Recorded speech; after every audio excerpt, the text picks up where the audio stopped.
کے بعد اعضاء کو پوچھنا، کیا وضو کرنے کے بعد اعضاء کو پوچھنا چاہیے یا نہیں؟ پوچھنا چاہیے، پوچھنا چاہیے، یہ پتہ نہیں کس طرح سے لکھا ہوا ہے۔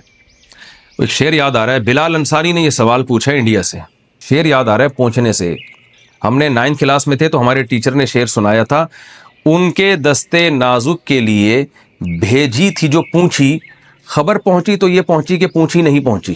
اس کو شاعر نے کہا ان کے دستے نازک کے لیے بھیجی تھی جو پونچھی، خبر پہنچی تو یہ پہنچی کہ پونچھی نہیں پہنچی۔ یعنی شاعر بیچارہ جل رہا ہے، کڑ رہا ہے۔ تو سوچو، یعنی اس زمانے میں رومال نہ پہنچنے پر اتنی تکلیف ہوا کرتی تھی، اور محبوبہ تک رومال پہنچانا بہت مشکل ہوتا تھا۔ آج تو بندہ آرام سے پہنچ جاتا ہے محبوبہ تک، تو اس زمانے میں اتنے فاصلے تھے کہ محبوبہ کو آپ رومال پہنچانا آپ کے لیے مشکل تھا، تو لو لیٹر کون پہنچائے گا اور خود کیسے پہنچے گا؟ اور آج محبوبہ پہلے پہنچی ہوئی ہوتی ہے، بندہ لیٹ پہنچ رہا ہوتا ہے۔ یہ حالات ہو چکے ہیں۔ کیا وضو کے بعد اعضاء کو پوچھنا چاہیے یا نہیں پوچھنا چاہیے؟ دونوں طریقے حدیث سے ثابت ہیں، پوچھنا بھی ثابت ہے اور نہ پوچھنا بھی ثابت ہے۔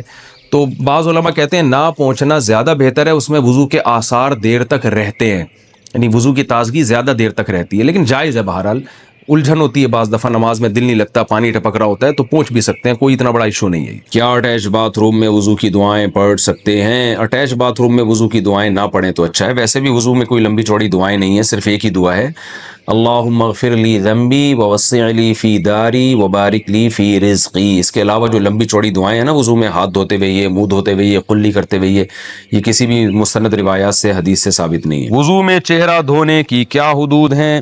کان کی لو کہاں تک ہے؟ وضو میں کہاں تک چہرہ دھونا چاہیے؟ مصعب صاحب کراچی سے۔